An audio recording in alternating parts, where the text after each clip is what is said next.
Salut et bienvenue dans cette nouvelle vidéo.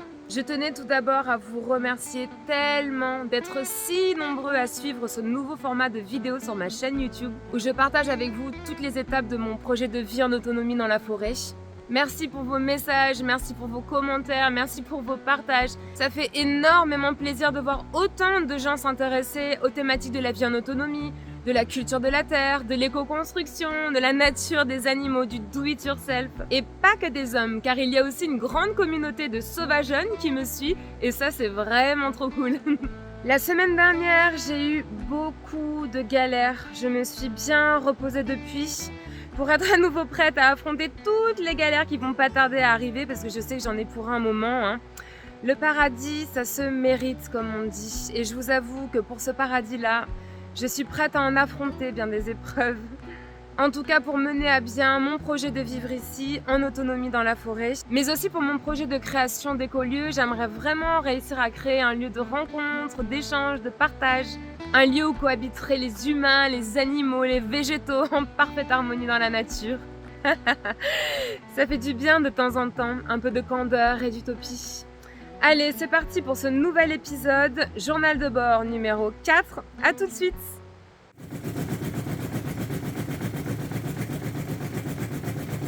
Pendant presque un an, j'ai pas eu d'électricité ici, donc c'était assez compliqué pour tout. Notamment pour le linge. Pour laver le linge, on peut le laver à la main, ça va. Mais le problème, c'est pour l'essorer, parce que quand il est mal essoré, il ne sèche pas, surtout s'il fait froid. Donc je m'étais débrouillée à récupérer un vieux lave-linge tout petit, je crois que c'était un 5 kg. Et il consommait presque rien parce qu'il lavait à l'eau froide, la résistance était cassée. Donc c'était plutôt pratique, en plus on me l'a donné donc j'ai rien payé. Ça a été un peu compliqué pour l'acheminer évidemment en brouette, mais comme il était petit, il n'était pas très lourd. Et puis il faisait l'affaire, il avait le linge et tout, et puis là depuis quelques jours il déconne. Il fait énormément de bruit, il y a les programmes du bouton qui passent plus, il faut les tourner manuellement à chaque programme, enfin bon. Donc je vais essayer de regarder un petit peu si j'arrive à le réparer. J'espère qu'il ne va pas rendre l'âme parce que j'ai vraiment pas besoin de ça en ce moment. Un truc aussi dont j'ai entendu parler que j'aimerais bien tester, c'est la machine à vélo. En fait on pédale, ça entraîne la courroie qui entraîne le tambour et ça lave le linge et ça les sort, etc. Donc je pense que si jamais mon lave-linge rend l'âme, je vais certainement le transformer en machine à vélo. Et en plus ça me fera faire non seulement un peu plus de sport, bon j'en fais déjà quand même pas mal, mais on n'en fait jamais assez en réalité. Et puis en plus là ça n'utiliserait vraiment pas du tout d'électricité, donc c'est vrai que c'est assez intéressant quand même. Bon, ce lave-linge là qui nous casse les bonbons, on peut plus laver le linge, c'est une galère pas possible. Le bouton des programmes qui marche plus, la vidange qui est bouchée, le lave-linge qui fait un bruit de malade.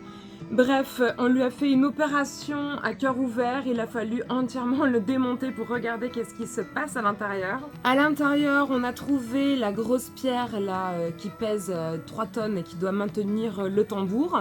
Elle a complètement éclaté. J'ai essayé de faire du rafistolage, donc vous allez vous moquer de moi.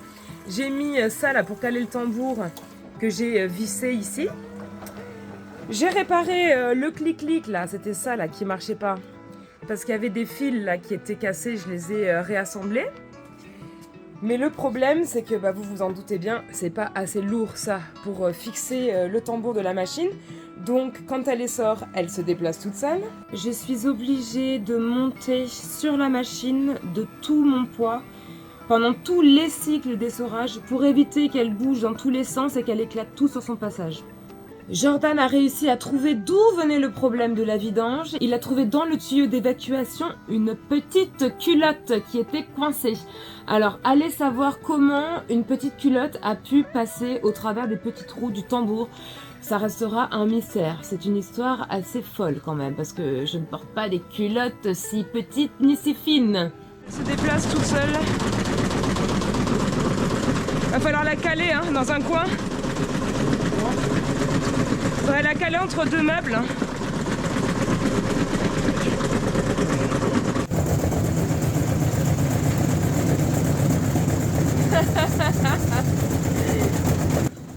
Bon, c'est la folie, on peut pas laisser ça comme ça, c'est juste pas possible. On va essayer de lui confectionner un petit socle pour la maintenir un peu plus stable au sol. avec des genres de palettes, peut-être des bastins en bois, je sais pas, on va voir qu'est-ce qu'on va réussir à fabriquer pour éviter qu'elle gigote comme ça dans tous les sens. T'es prête? Ouais. Voilà. Alors, amplement.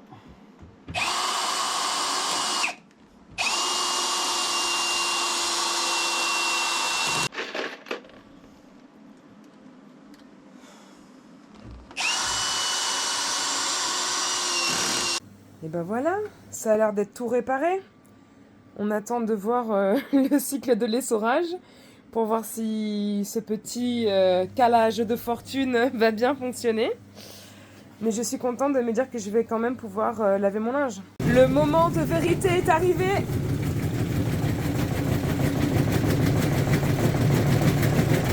La palette se déplace.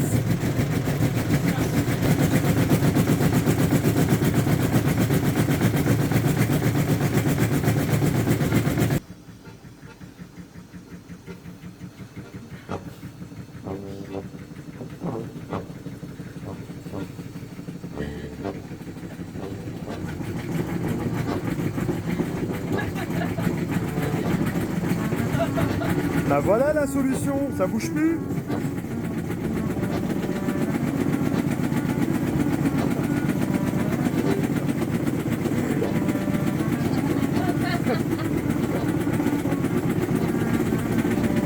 Le massage anti-cellulite. C'est du 2 en 1 ça. On va avoir envie de faire pipi par contre.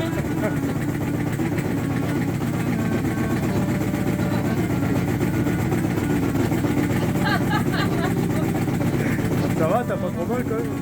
Je vais tenir jusqu'au bout. T'as encore une demi-heure.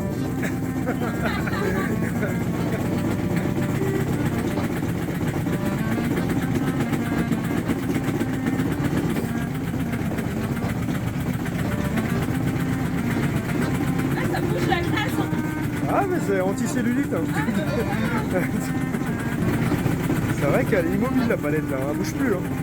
Ça bouge plus d'un poil là. Je suis encore là, je suis grosse. Bah non, que c'est la méthode à adopter en fait. Je sais pas comment on va faire. On fait des essais, un peu de nouvelles technologies.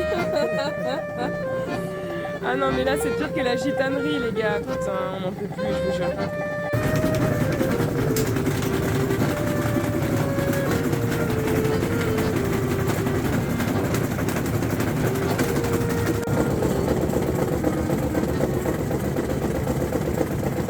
Tout à l'heure, le lave-linge a échappé à notre vigilance. On n'est pas arrivé à temps lors du cycle de l'essorage. On était sur d'autres choses, on n'y a pas pensé. Donc le lave-linge a tout arraché et il s'est cassé toute la façade avant. Et là, bon, c'est vraiment plus du tout réparable. De toute façon, on ne peut plus continuer comme ça. Donc bah écoutez, paix à son âme, hein, le lave-linge. Je sais pas trop comment on va faire maintenant pour laver le linge. Ça va être une galère pas possible. J'en ai vraiment marre. C'est la semaine de l'électroménager. On va devoir évacuer aussi un lave-vaisselle que l'on m'a donné, que j'aurais dû tester avant et qui ne marchait pas. Je vous avoue qu'il y a eu un moment donné où j'en avais marre de faire la vaisselle à l'eau froide dans ma petite cabine de douche parce que dans ma cuisine, je n'ai toujours pas d'évier ni d'eau. D'ailleurs. Et quand j'ai été opérée de mon épaule, j'ai été immobilisée totalement dans une attelle pendant 1 mois et demi, donc la vaisselle c'était plus du tout possible. Alors j'ai cédé à la tentation quand un abonné m'a proposé gentiment de me donner un lave-vaisselle et j'aurais dû y réfléchir à 2 fois. Mais c'était très gentil de sa part et je le remercie beaucoup. Par contre maintenant il va falloir le remonter à la brouette. Évacuation de ce putain de lave-vaisselle qui ne marchait pas et que j'aurais dû tester avant. Ça sert de leçon, n'empêche. Toujours tester le gros électroménager avant de le descendre. Quoi, il faut que tu tapes tout ça.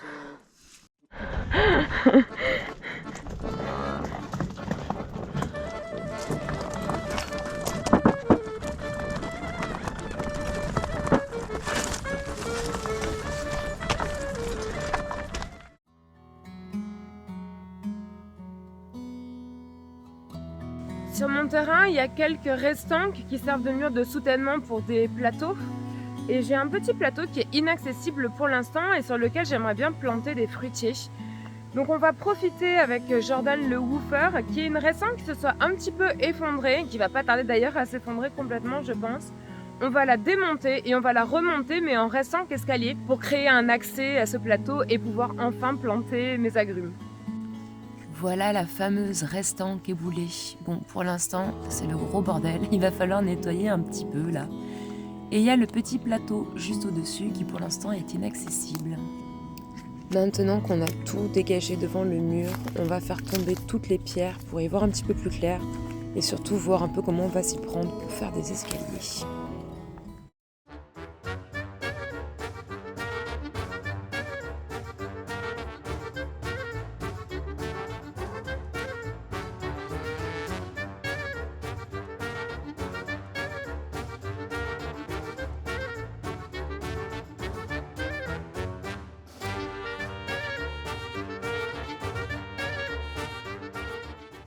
Maintenant qu'on a bien nettoyé toute la zone, qu'on a fait tomber toute la restanque, il va falloir la remonter, donc en escalier.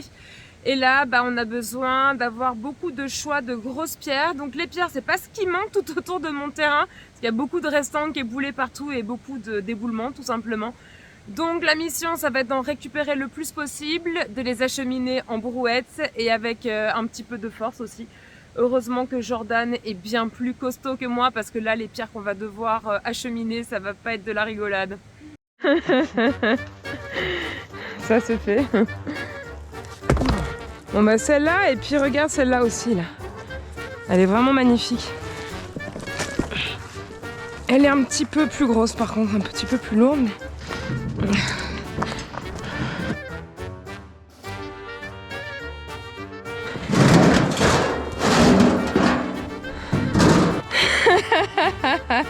Regarde ça.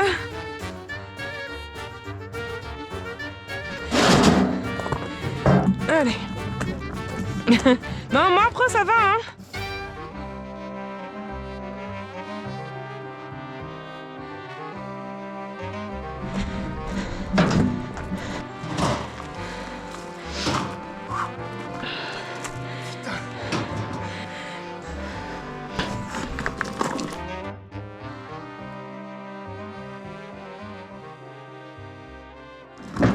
Wow, elles sont vraiment trop grosses ces pierres. Je vous jure, elles doivent peser 1 tonne quoi.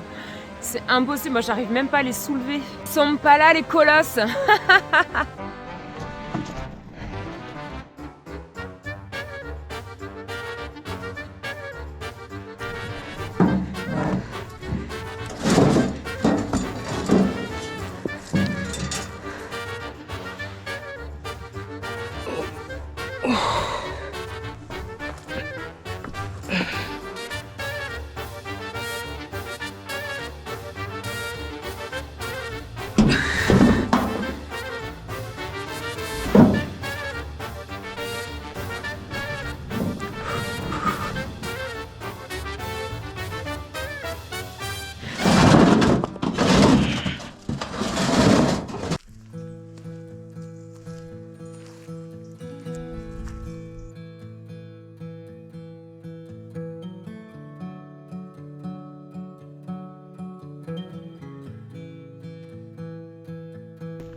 C'est la première fois que Jordan se lance dans une restauration de restanque. Il en avait toujours rêvé, donc là c'était l'occasion.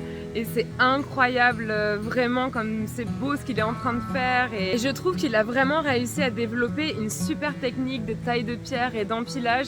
On voit même pas la différence avec les autres restanques que les anciens ont montés. C'est magnifique, vraiment.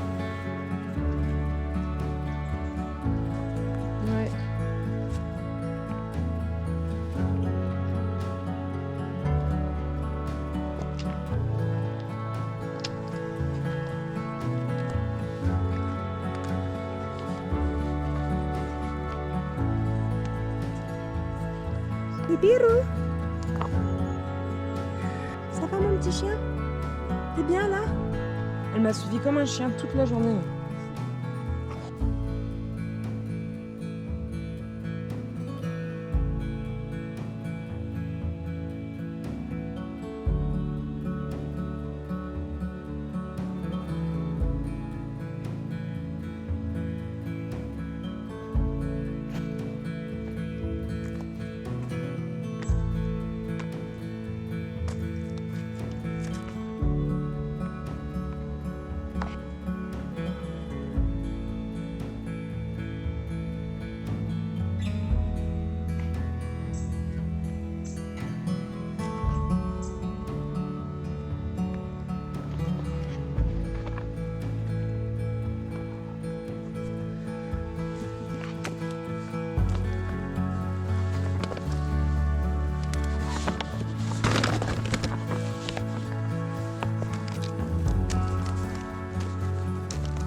Tada! Et voilà, la restanque escalier est enfin terminée. Enfin maintenant il va falloir la mettre un peu en valeur et aménager. Enlever surtout ce tas de terre là et de caillasses. J'aimerais planter peut-être des arbres fruitiers au pied des marches, je ne sais pas encore. Mais regardez comme c'est beau avec les petits graviers là, les belles pierres, les marches. C'est magnifique. Je suis hyper contente. Un grand bravo à Jordan, c'est incroyable ce qu'il a réussi à faire en si peu de temps. Et surtout pour une première expérience, c'est impressionnant d'avoir réussi à faire quelque chose d'aussi beau, d'aussi solide et aussi respectueux du travail des anciens. Parce que là, vous voyez, on voit même pas la différence entre les deux murs. C'est vraiment waouh, bravo.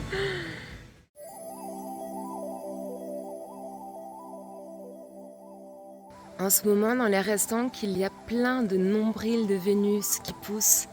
Regardez ça, comment c'est joli. J'adore. C'est trop beau. Et il y a aussi des petites fougères. Et de la mousse. J'adore la mousse.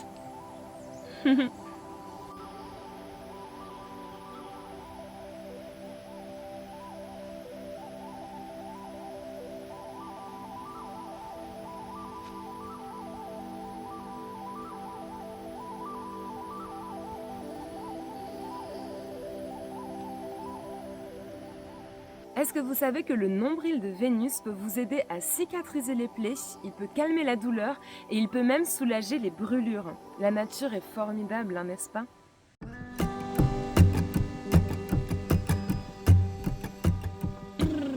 Il fait froid ce matin.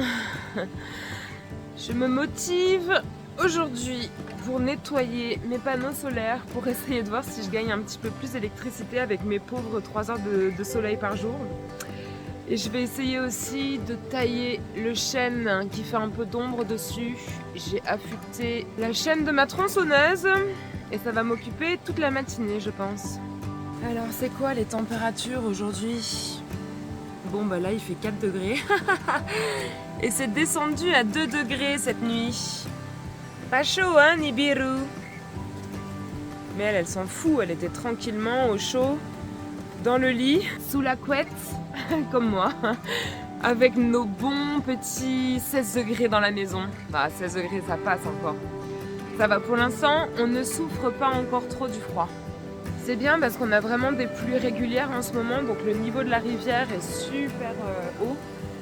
Et ça fait trop plaisir de voir cette rivière couler. Je l'ai tellement vue assécher tout l'été et ça m'a tellement déchiré le cœur que là c'est un bonheur de la voir couler comme ça cet automne. J'adore faire ma petite sortie du matin, regarder la rivière, me promener dans mon jardin. Bibouche! Regarder Nibiru faire la fofolle. Biboucha. Et puis la journée ça va encore, on se tape des bons petits 20, 25 degrés même. Là, on est début décembre, on a encore des très belles journées et on souffre pas encore trop du froid, donc vive la Côte d'Azur. Allez au boulot, la première mission, c'est de monter ce rouleau là sur le toit pour pouvoir laver les panneaux solaires. Me voilà bien équipée, maintenant on passe sur le toit par le Velux. Je suis sur le toit avec mon tuyau, mon éponge, mon balai et mon courage à deux mains. J'ai pris aussi une petite clé Allen au cas où je sois obligée de démonter les panneaux. Au départ, je m'étais dit que j'allais m'allonger et essayer de glisser dessus pour pouvoir nettoyer ceux qui sont un peu éloignés. Mais en fait, je vais pas prendre le risque. Donc je vais les démonter, les écarter et passer au milieu pour pouvoir tout bien nettoyer. Ça va être bien relou. Ah, ça me rappelle tellement de souvenirs. Quand je les avais installés, d'abord avec mon ami Blacky qui était venu m'expliquer un petit peu comment fixer les rails. Puis après j'avais eu ma petite sœur qui m'avait aidée et ma nièce aussi. Oh là là, c'était folklorique. Il y a aussi mon ami Ludo qui m'avait aidé à tout finaliser. l'installation des panneaux, les branchements, la configuration de l'onduleur, le branchement avec les batteries, puis après toutes les prises pour pouvoir me brancher des choses à droite et à gauche. Et je me dis que j'ai vraiment eu de la chance d'avoir des amis qui m'ont aidée, parce que c'est bien d'apprendre à faire les choses par soi-même. En autonomie, c'est important de ne pas compter toujours sur les autres, mais au départ, on est bien obligé d'avoir quelqu'un qui nous initie, qui nous montre comment faire, qui nous apprend. Et je suis vraiment très contente d'avoir appris à faire tout ça. Sans transition, c'est parti pour un petit démontage avec la mauvaise clé Allen. Avec le bon format, c'est mieux.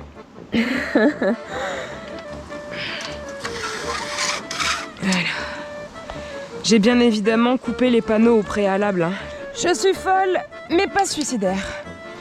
C'est dans ces moments-là où je réalise à quel point je suis courte sur pattes.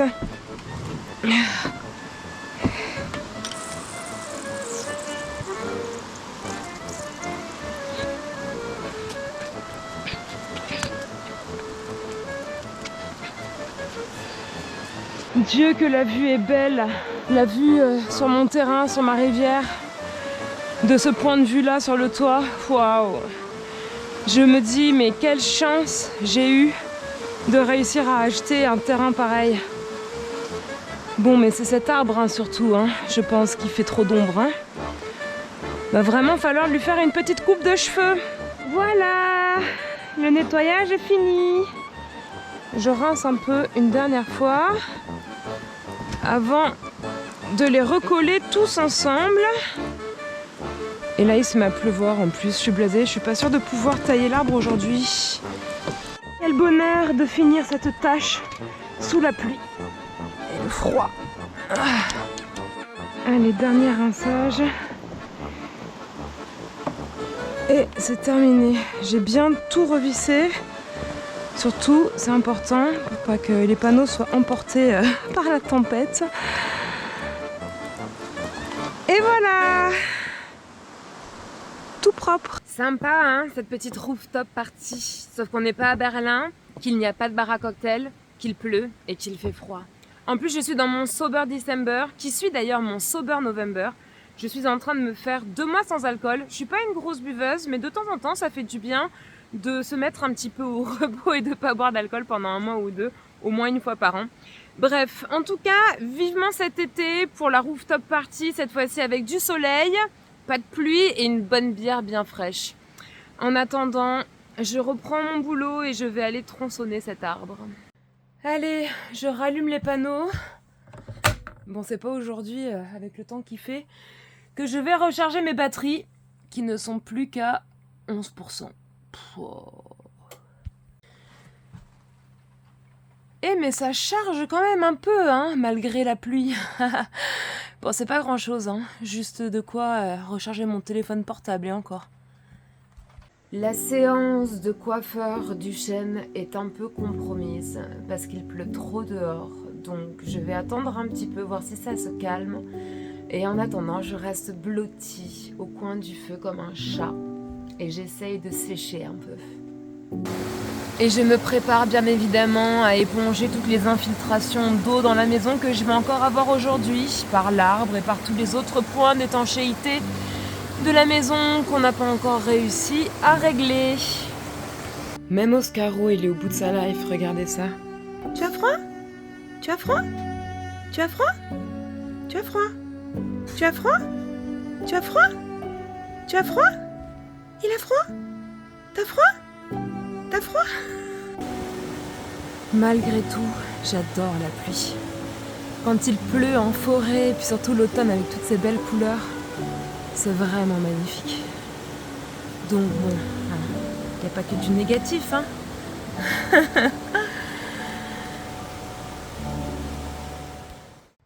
Ah voilà, la petite éclaircie qui va bien. Il s'est arrêté de pleuvoir. Je vais pouvoir monter enfin la tronçonneuse, la corde, le sécateur de force, les gants, et m'occuper de cette petite coupe de cheveux.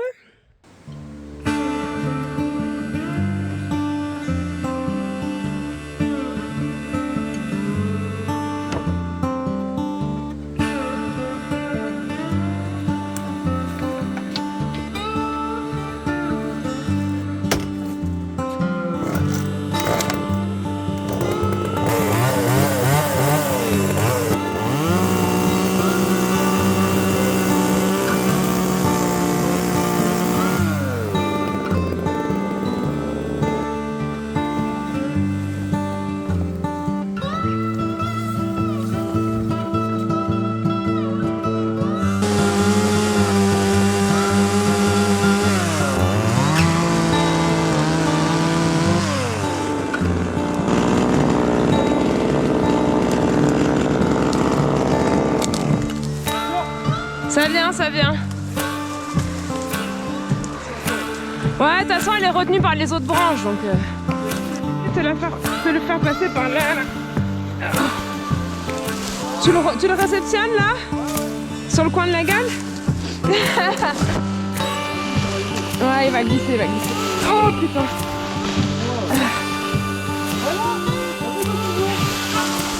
Je le retiens avec la corde. C'est bon? Et la lumière fut à nous, l'électricité. 1 heure de soleil en plus. Désolée, espèce de vieux chêne. Bon, mais tu te sentiras plus fort après. Waouh, quel bordel. Oh, j'en vois plus le bout de débarrasser tout ça là. Mais j'ai pas le choix parce que c'est devant les escaliers, il faut bien que je puisse rentrer et sortir. Oh là là là là là là, quel bordel, en plus je sais pas où foutre. Il pleut encore, j'ai les mains qui sont trempées, dans mes gants qui sont trempés. C'est vraiment pas agréable. C'est dans ces moments-là où je me dis mais pourquoi j'ai pas un broyeur? Pourquoi ça coûte aussi cher? Et pourquoi j'ai autant pas d'argent? Dernière force de la journée pour remplir un peu le stock de bois. Vous voyez la claque qui s'est prise, il n'y a quasiment plus rien. Je vais aller mettre un peu de bois là-haut pour la nuit.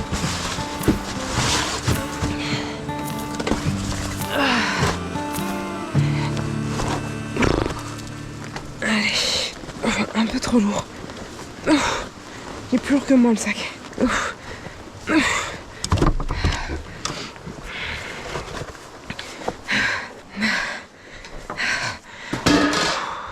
Fin de cette journée bien éprouvante, à travailler dans le froid, sous la pluie.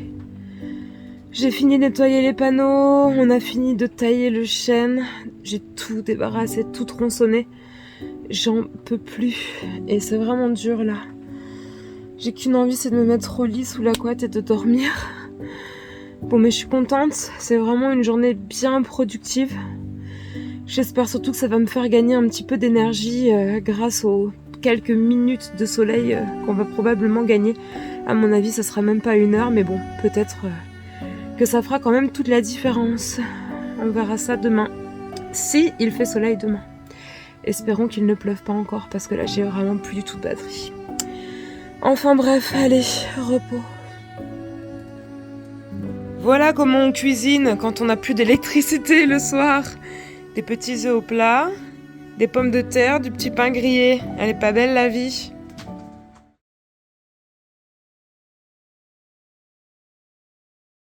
Non mais t'es sérieux toi? C'est mon lit ici. C'est là que je dors. Toi et tes petits copains là, je vous tolère dans ma maison. Et encore que je vous fous quand même dehors, mais bon, je vous tue pas. Mais là, dans mon lit, tu es dans mon lit sous mon oreiller. De bon matin. Non mais c'est pas possible. Ce matin, je ne suis pas très contente ni rassurée.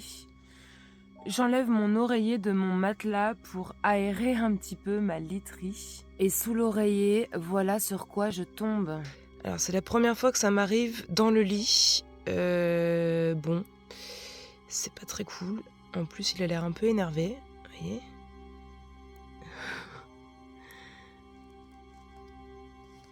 C'est un peu flippant quand même ce genre de choses.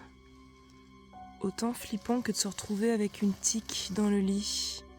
Alors j'en ai enlevé depuis le début que j'ai emménagé ici plus d'une centaine de ma maison, parce que ma maison est un nid à scorpions. Comme c'est que de la caillasse et que la maison a été construite autour d'une restanque. Alors il paraît qu'ils ne sont pas spécialement dangereux, enfin très dangereux. Ça ferait au pire une très grosse piqûre de guêpe. Mais je vous avoue que j'ai pas spécialement envie d'essayer quoi, pour tester. Donc je vais raccompagner cette petite créature directement dehors. Allez, zou. Et voilà, cette vidéo est déjà terminée. Mais on se donne rendez-vous comme d'habitude dimanche prochain à la tombée de la nuit pour une nouvelle vidéo. Pour le reste, vous connaissez la chanson. Pensez à vous abonner, à activer la petite cloche pour être tenu au courant des prochaines sorties de vidéos. En attendant, je vous souhaite à tous une très belle semaine et on se dit à très vite.